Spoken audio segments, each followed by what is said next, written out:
Yes. Hello, everyone. Welcome back to another Beta Alpha Psi meeting. By the way, as a reminder, make sure you get your tutoring hours in. Zoom link is pinned on our link tree on our Instagram.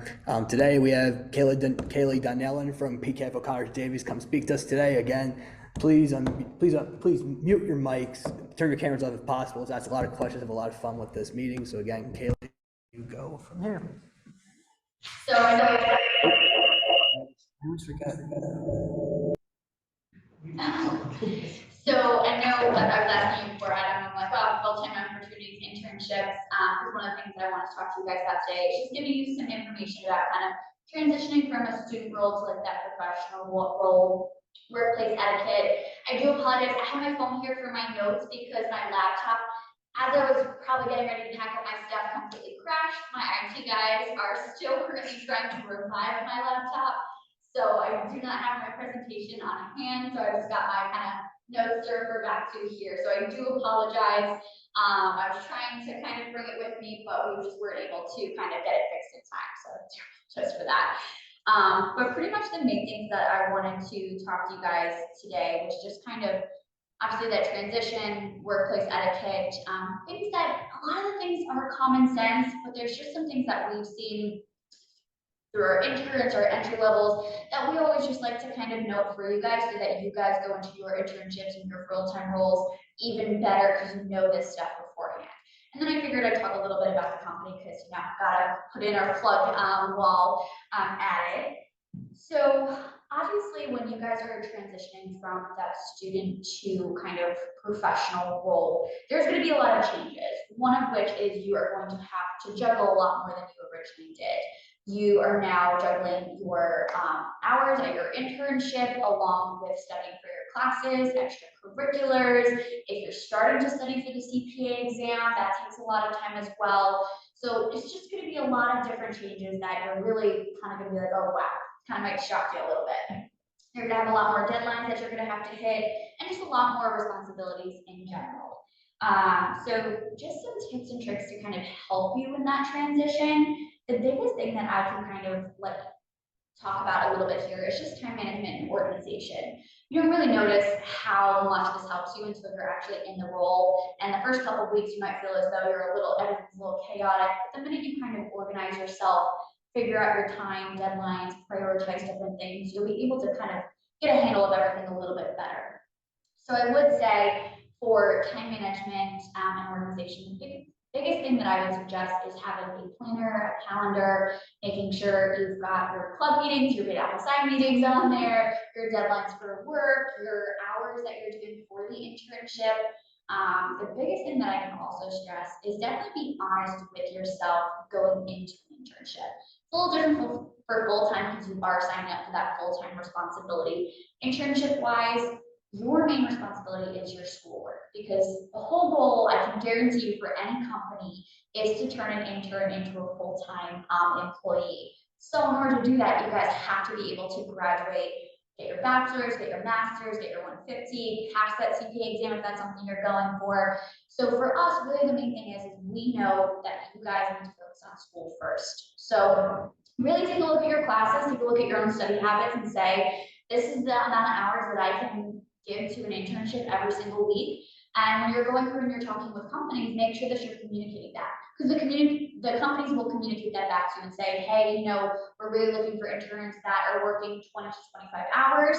There may be an internship that they're looking for a full-time person. They're looking for an intern to come on 37.5 hours a week, and that's not something you can get. It's definitely something you guys just have to make sure that you're communicating and that you're setting that kind of boundary for yourself that okay, I can only give 20 hours, that's the max that I can do, and that's what you'll be able to give.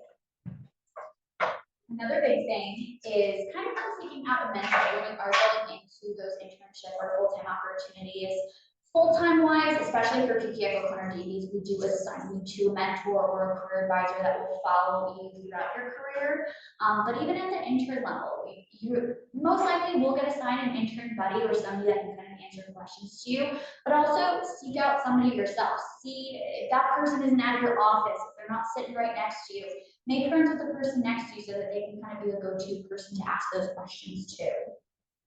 Another big thing is just asking A lot of people can sometimes feel intimidated to ask questions, but there really is no wrong question. So I would really encourage you, ask as many questions as you can. So those are just kind of my tips and tricks for that transition from kind of student to professional. But obviously also kind of jumping in for that transition, one thing is that this might, if it's your first internship or your first time in an office-like setting, you're not really sure of like what the etiquette is. It's very different versus like school or like your part-time job at a deli, then going into an office and kind of being a little bit dressed up more professionally, and just different etiquette that you'll have to do throughout the day.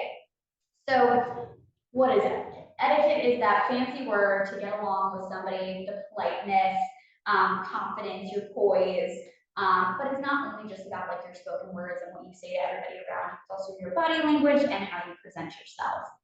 So the reason why we need etiquette in the workplace is it gives you a level of confidence that you might not have had before. It just kind of makes everything come across a little bit more polite when talking to somebody. It just makes the workplace a little bit of a better place to work in. So the 5 different types of workplace etiquette that I just wanted to touch upon very quickly was there's workplace etiquette, meal etiquette, communication etiquette, professionalism, and then meeting etiquette. So I would say for workplace etiquette, the first thing you really should kind of do is make sure you're saying hello to everybody. I think that's a big thing. If you haven't already met them, introduce yourself, say, hi, I'm Kayleigh, I'm one of the interns here, go in for a handshake. I think a lot of times, like, I would say, getting out of COVID. COVID is still around. There's still kind of concerns. Everybody is kind of at a different level of like, it's okay, they're not shaking hands still, or a lot of people are. I would always suggest going in for that handshake first. Make sure your handshake is firm. I would suggest if you're already always going in with your right hand, you want to make sure you're standing straight on with them and that you're making eye contact. I would also suggest, the one nice thing is you'll never know if you'll run into somebody at the office you haven't met before, so try keeping your right hand always free. I know it's a little harder to think about, but like if you're walking in, you've got coffee in your hand, try to keep it in your left hand so that you can go in with your right hand for a handshake if you meet anybody new that morning or that afternoon. So that would be one thing about kind of just introducing yourself. So I would say kind of after today, go home, practice your handshake, make sure it's a firm handshake, it's not too weak, not too kind of wobbly. Make sure you're practicing it. Go around, give your roommates a handshake. It might think it's a little weird, but just let them know you're practicing for when you're in that workplace setting. A big thing is also kind of just showing respect for the common areas. A lot of the times interns, you're coming in full-time staff, depending on if you were fully in the office and you're there 5 days a week, you'll most likely have your own set space. But if you're there hybrid and kind of maybe your 2 or 3 days, you might be sharing a workspace with somebody else that comes in on your off days. So just make sure you're keeping everything clean, and also just kind of general professionalism of kind of, if you have a shared object, make sure you put it back, refill the paper tray, stuff like that. Again, I know this all kind of seems like common sense, but these are just things that we've seen with our own students kind of coming in, intern-wise, full-time wise, even honestly at the like partner senior manager, you never know. This is stuff that sometimes you don't really think of. So that's why I just wanted to kind of share it with you guys today. Another one, jumping in to the meal etiquette. So this is something where a lot of our interns and full-time staff, you guys are getting invited to happy hours, you are going out for drinks afterwards, you are going to client dinners. So this is a lot of stuff that you're not really used to. So I would definitely always make sure that you are kind of just being as polite as possible. I would suggest for like when you're ordering, try to order at the same price level as everybody else. Also kind of see what everybody else is ordering and kind of follow along with their lead. Making sure a big thing is also if you are over 21 and you are going to happy hours as a full-time staff or also interns, you might be offering drinking, so like open bar, stuff like that. So you want to just make sure that again, you're remembering that this is a professional place that you're at and just kind of being aware of that and making sure that you kind of know your limit in that sense. So jumping over to communication. So a lot of times when you are communicating in the workplace, you're going to be doing it via phone, you're going to be doing it via email, and then you're also going to be talking to a person one-on-one. So I'd say for the phone, a lot of places you are working in kind of cubicle spaces. So your voice can travel, so you always want to make sure your volume level is kind of okay with the place for everyone around you, as well as you don't want to be screaming into the phone in someone's ear.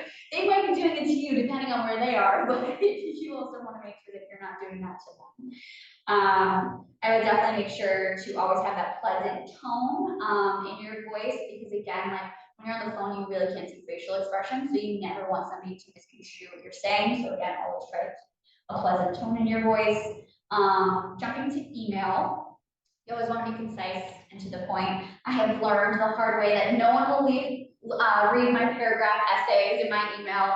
Typically, if they want bullet points, they want short, put the subject in the first sentence, and just really make sure that you reread that email before you send it out. We've had a lot of people that you may be like jotting down your notes really quickly, think it makes sense, send it out, and then it's the person calls you and is like, what did you mean by that? I have no idea what you wrote.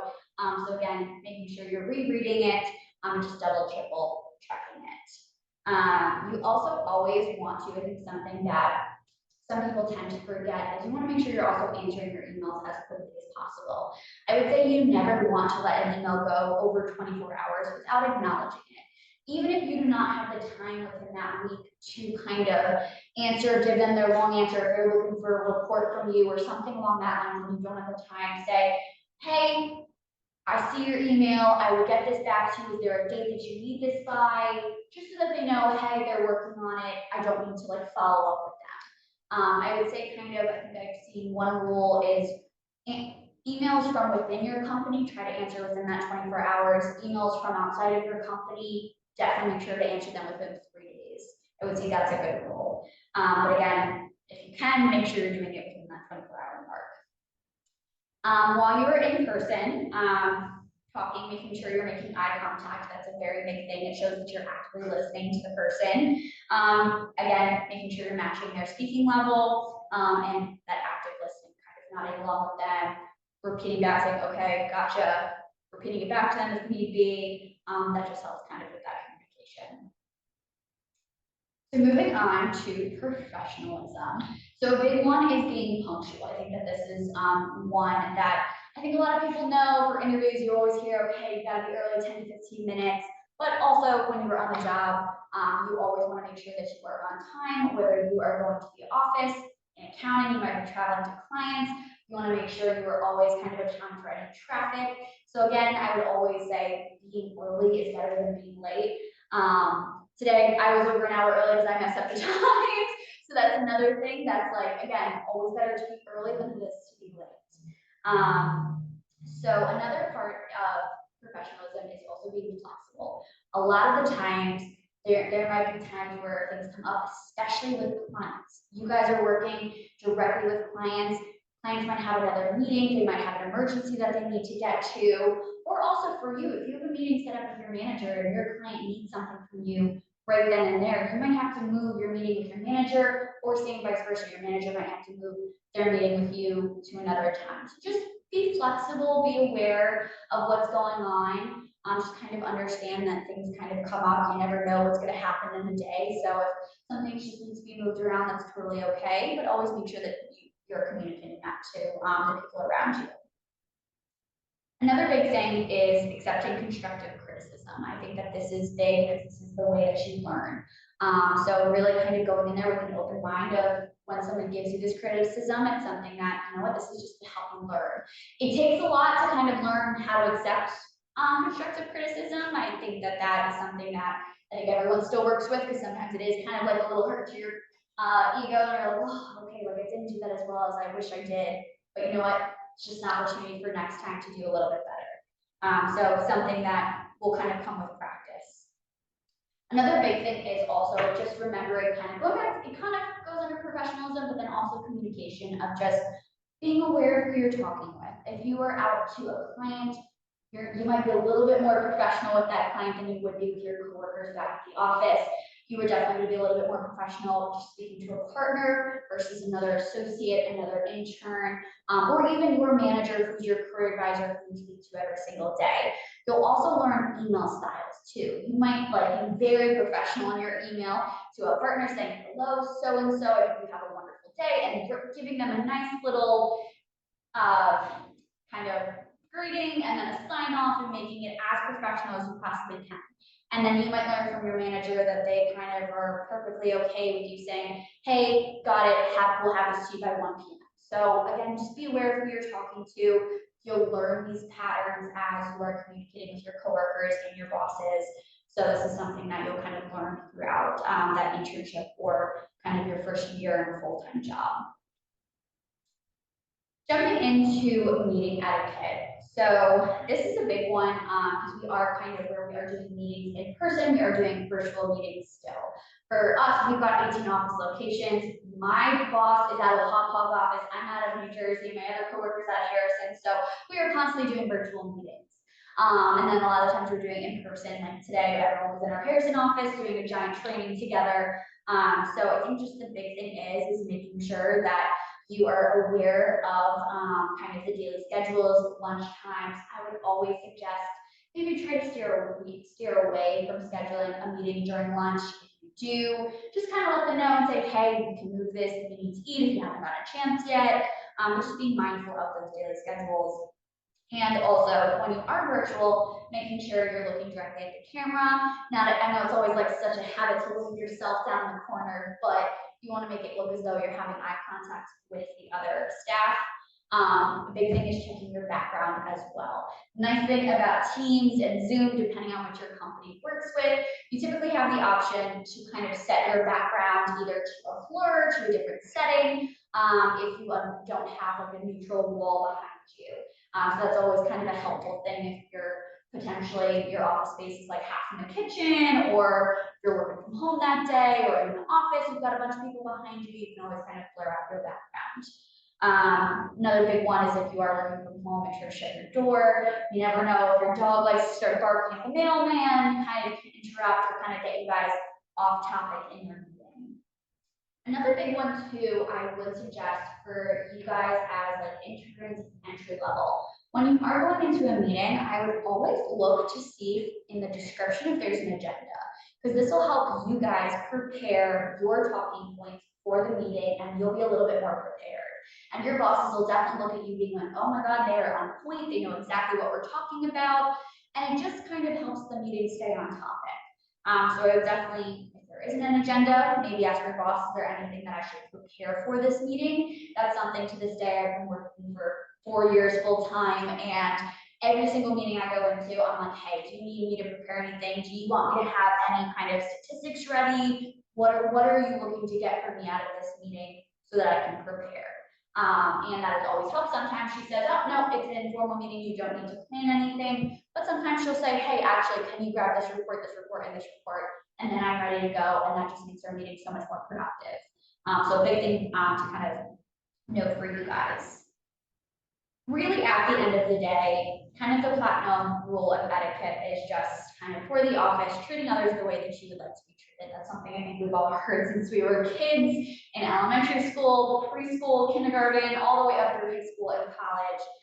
So it's really just kind of when you were in the office, kind of taking a moment to kind of think, okay, hey, is this the setting for it? Is this how I would want to be treated if I was the manager or boss or another intern or somebody coming to me with a question? That'll kind of help you narrow down what you should be doing in that situation.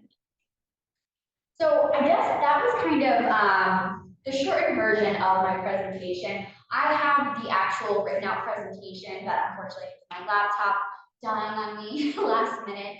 I can definitely share it with you guys if you want to look back and kind of look over any of those things that we kind of mentioned. But I guess I don't know if we can like take questions from anybody that's also on Zoom, but does anybody have any questions or situations about anything? Yeah. I'd like to ask, because one thing, I'm a professor, and one thing that I always talk to my students about is screens. You didn't mention at all phones in meetings or phones. Could you talk to that subject? Yes, 100%. So I would always suggest to, one, your phone should be on silent during the workday. especially intern-wise, your phone should really never be out.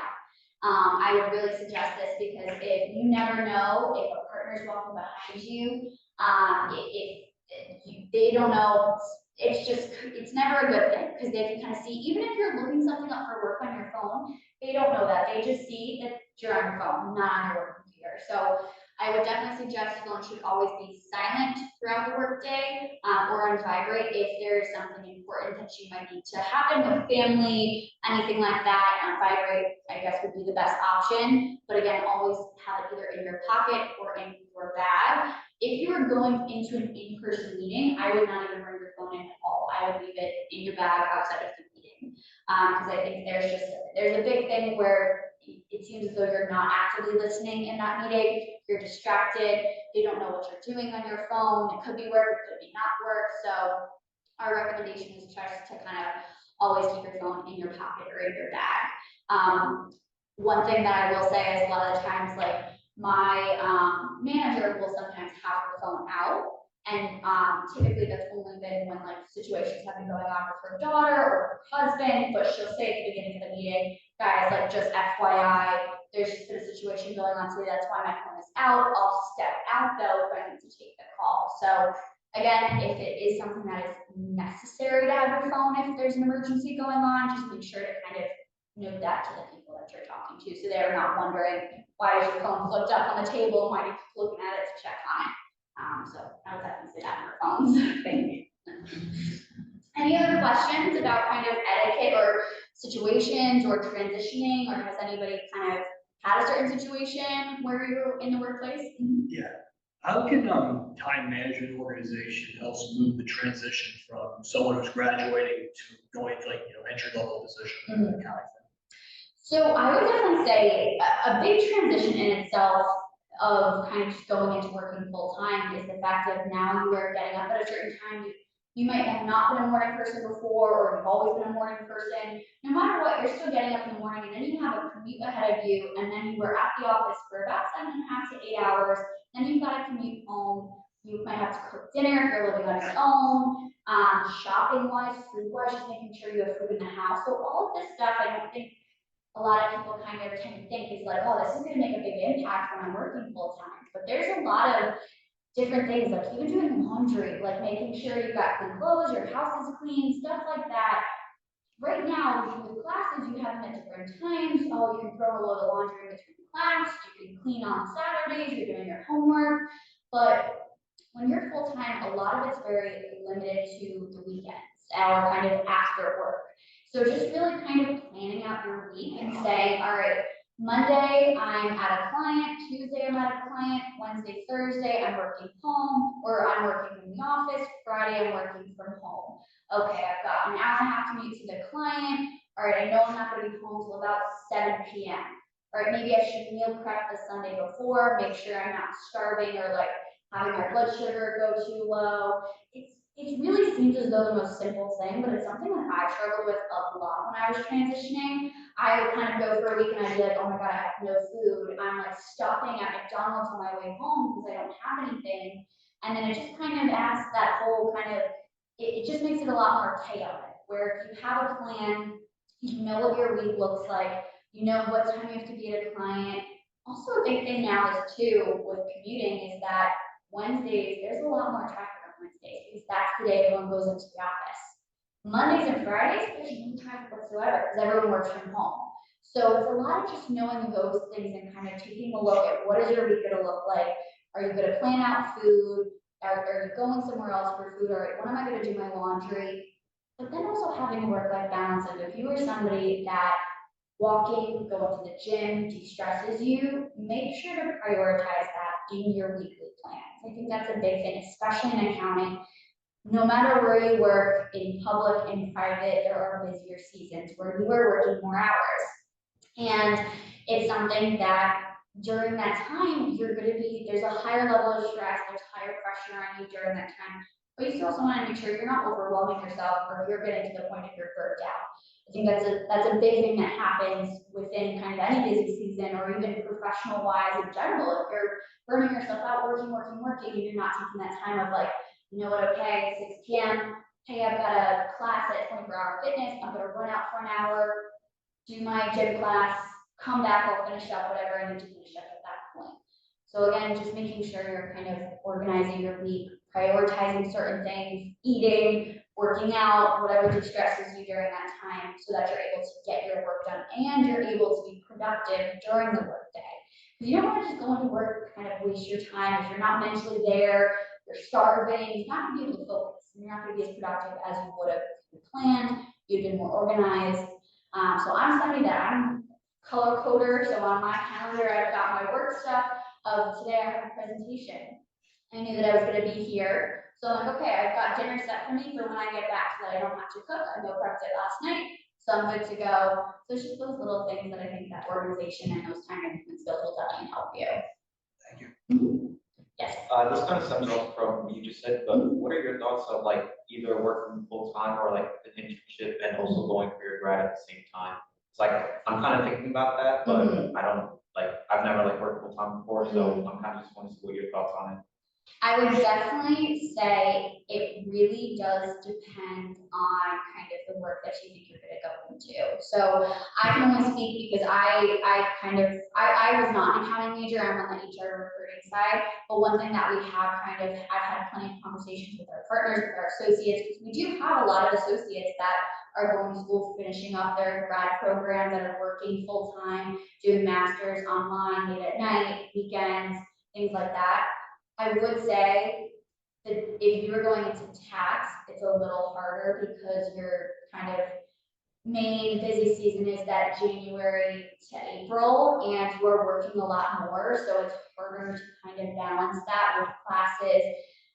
So I think a big thing too is to also talk to the company that you're going full time with and ask the partners for their recommendation. They'll be honest with you. A lot of the time the partners will say, you know what, I think you'll be able to handle it. We've had people do it before in our department. They've been able to do it no problem. Or they'll also tell you, you know what, maybe do that, but then don't take any classes over the spring semester, or only take one class, and that's kind of the maximum. Do some over the summer, do some over the winter time before that busy season starts. So audit, I think there's a little bit more availability because depending on the industry that you're in, you might have that general busy season from January to April, or your busy season might be September to December, like our government group right now, this is their busy season. They're not busy during that typical busy season. Like schools are and nonprofits are typically busy over the summertime. So it really depends on audit, kind of the industry. So I would really recommend, like, if you have a full-time offer or a company that you're kind of going through that process with, it never hurts to ask and kind of say, hey, what was your recommendation? Has there been staff before that have done that? And really take a look at yourself and be like, okay, am I somebody that can handle this? Will I be okay kind of just doing it all now? Or do I want to spread it out a little bit more? Because I think it's something that's definitely doable. There's been plenty of people that have done it before, but you definitely have to take a look at kind of the different role that you're going into, you yourself as a student, and also a hard worker as well, and kind of really take a look and see, is this something that'll work for you? Thank you. But it's been done, so. Yeah. It's just, it'll be a lot, but then you also will be done, and then you don't have to worry about it. Because I think also a big thing is too, is like, a lot of times, sometimes financially, you can't not work while going to school full time. And we've had plenty of staff that have come through our doors that are like, you know what, this is what I have to do. And we're like, okay, if you're saying that this is what you have to do and you're able to do both, then that's totally okay. But I think also there's a big difference from that, where I was saying before, how like our interns, your focus is on school. Like that's your main priority. So a lot of the times we'll say with our interns, if you need to take a day off for a test, if you need to leave early, go for it. Full time, you don't have that flexibility. Like that's where it's like, okay, no, you have to be here 8:45 to 5:15. If it's busy season, you might have to put in those extra hours. So that's where I would definitely just ask the kind of partner or manager in that role. The long answer to your question. Yeah.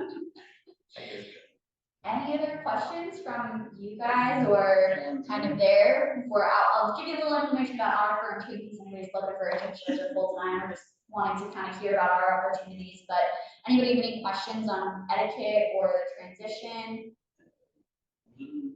Oh, I have a question. Do you guys have any summer 2024 internships available? And if so, what is your nearest office to campus? Of course.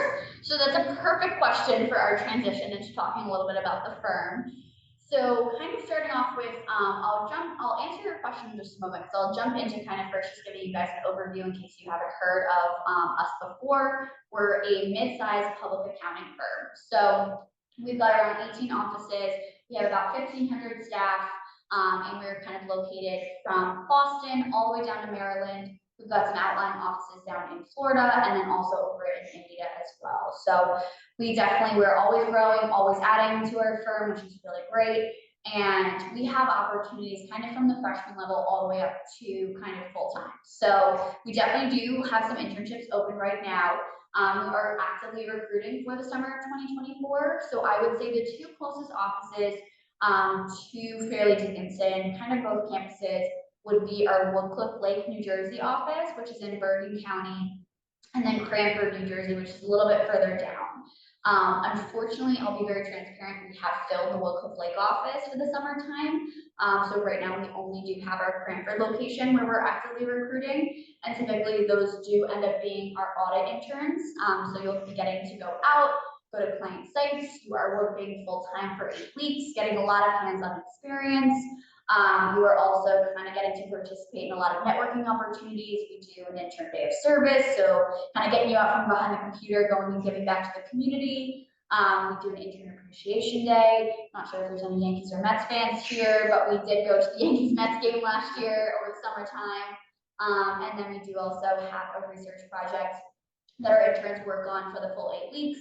And then you have the opportunity to present your findings to our managing partner and our executive committee. And a lot of the times, our partners will end up kind of putting your research into practice for the firm. So that's kind of our summer opportunities. Joseph, are you a junior, senior? I am a senior, but I am doing the 4+1 program at Fairleigh.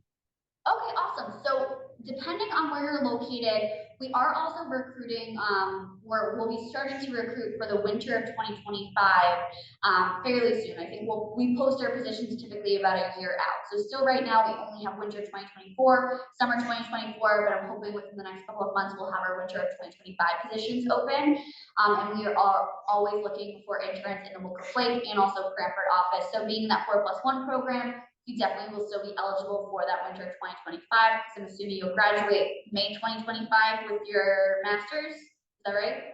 Okay. Yep. Perfect. So yeah, so you would definitely be eligible. Those winter internships do typically end up being on the tax side, just because that's kind of their main busy season. That's where we need a little bit more help in, but we do have some audit ones that do run through that period as well. They're a little fewer and far between. But they're both at the Woodcliff Lake and also the Cranford office as well. So depending on what's closest to you.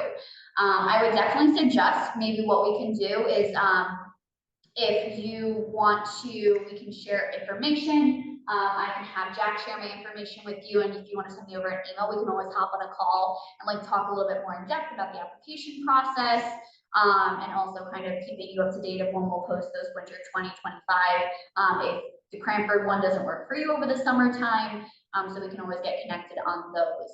But all in all, I mean, the internship programs are a really great way just to kind of get your foot in the door.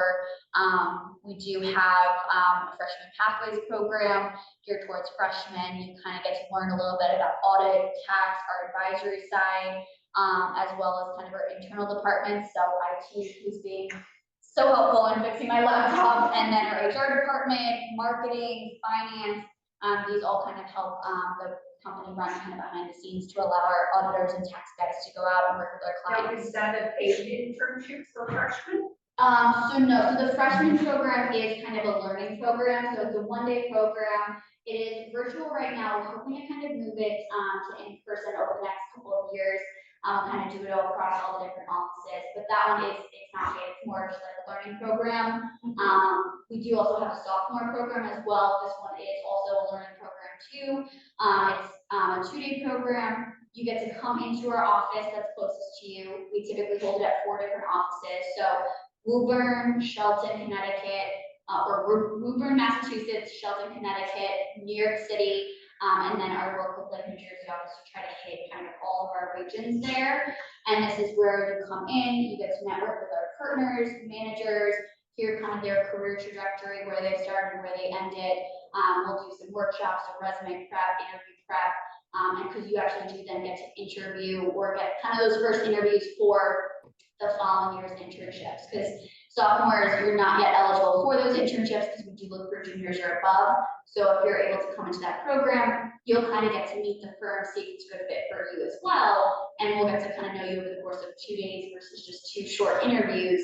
And then you'll get those first interviews for the following year's internships. And then kind of the whole little pipeline into that internship and then full-time program. So those 2 are definitely great learning programs, a lot of networking too. One thing I'll definitely kind of say is that at your guys' stage, networking is huge. You never know the connection you make now, 10 years down the road, you might reach out and say, hey, you guys still at that firm, I'm looking for a new job, or I'm looking to pick your brain. Your colleague might turn into one of your clients in the future, so network as much as you can, kind of make those connections and add on LinkedIn so you don't lose those connections. But really just those are kind of the main things about our firm, the different programs that we have. We're a really highly ranked firm. We're very proud of all of our accolades. We will have a special kind of announcement going out on October 25th, but we're top 10 rated by the Vault across all the accounting firms in the United States. We're among the best places to work in New Jersey, Westchester, and New York City. We're looking at Connecticut and Massachusetts to those lists, but we definitely very highly ranked. We're very proud of that. But I will definitely say I have been working for the firm for about 1.5 years now. I'm one of the campus recruiters, so I go all over the place.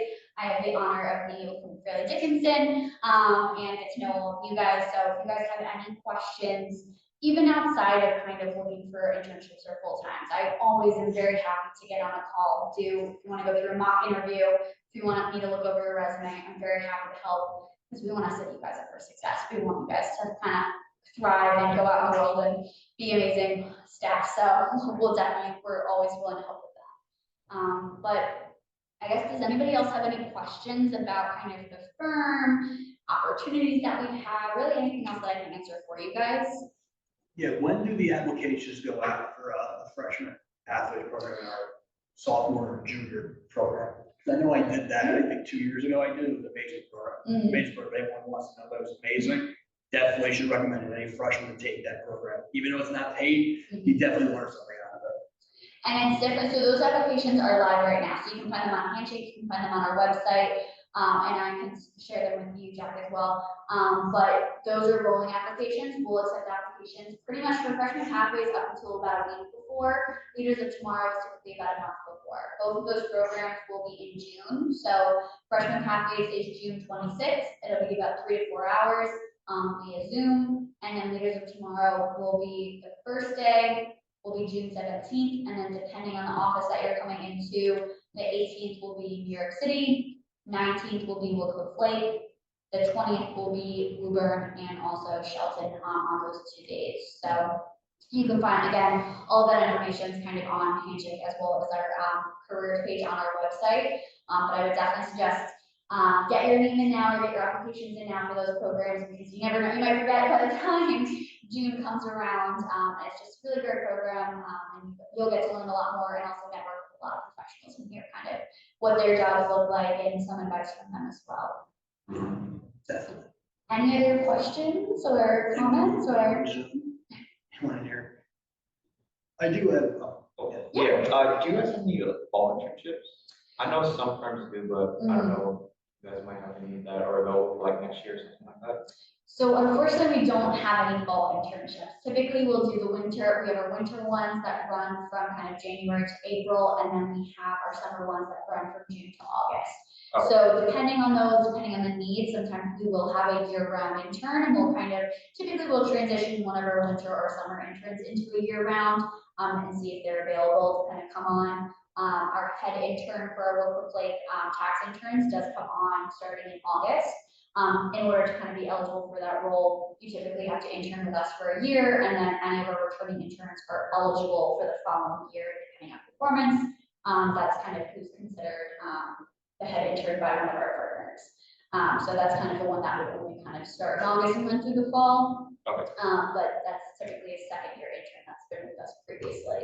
But so really, there's always opportunities. I'm never gonna say no, because we might end up, I might get a call tomorrow and say, hey, we need an intern now. So there's always a possibility, and I would definitely say to kind of keep an eye out on our website, because we'll post that. Sure. Or reach out to me directly too, and I'll keep you guys updated too, but typically just those two.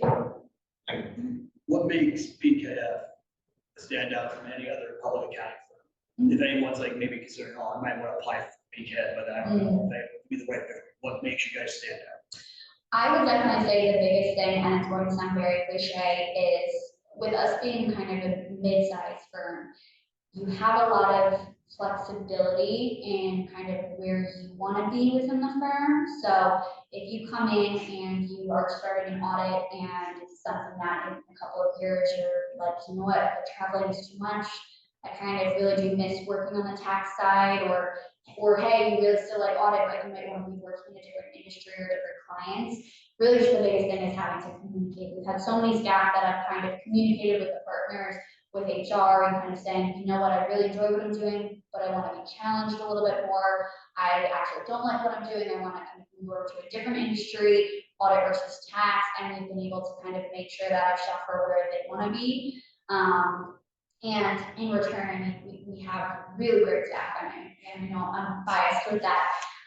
But just the culture within all of our offices. I have the pleasure of kind of jumping around quite a lot, because I do recruit for our Connecticut offices as well. And each office has its own personality, but they really kind of all kind of have that general underlying theme of everyone's very friendly and very kind, and truthfully, the partners do really care about your success, and they don't ever want you guys to be to the point where you're overwhelmed or burnt out. So there's a really big thing of our partners having an open door policy. Brian Flynn out of our Wolf Lake office, he's our partner in charge, and he has his watch on a timer. They're like 2 o'clock, gotta do my rounds and say hello to everybody, come around, check in, how you're doing. And he'll do that multiple times a day. And he gets so excited when you're in the office and he's like, oh, I haven't seen you in a while. So I would definitely say it's just the people, and also kind of having that flexibility of being able to be where you're at, and then kind of just feeling the openness to communicate if you're not where you are and you want to be somewhere else. So I would say that would kind of set us apart.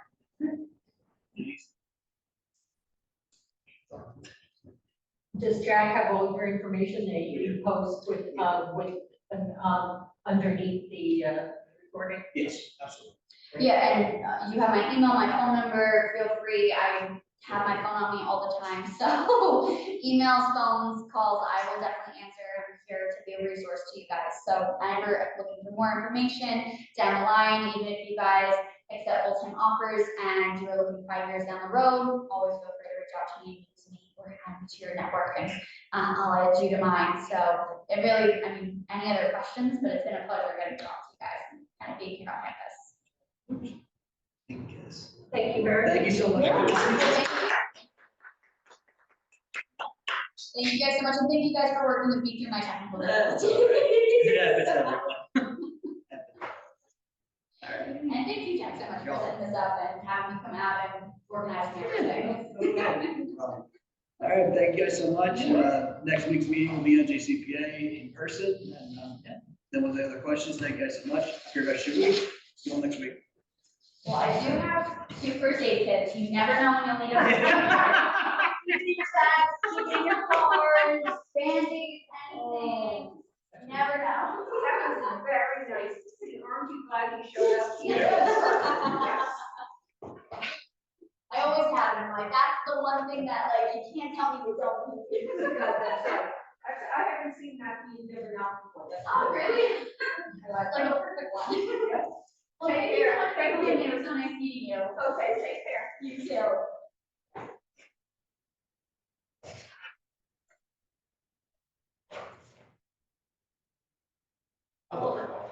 What was that? I don't recall. It's like, we was walking around, we were taking our midterm. That's like the perfect little like animal therapy. Yeah. Just like having a dog presence.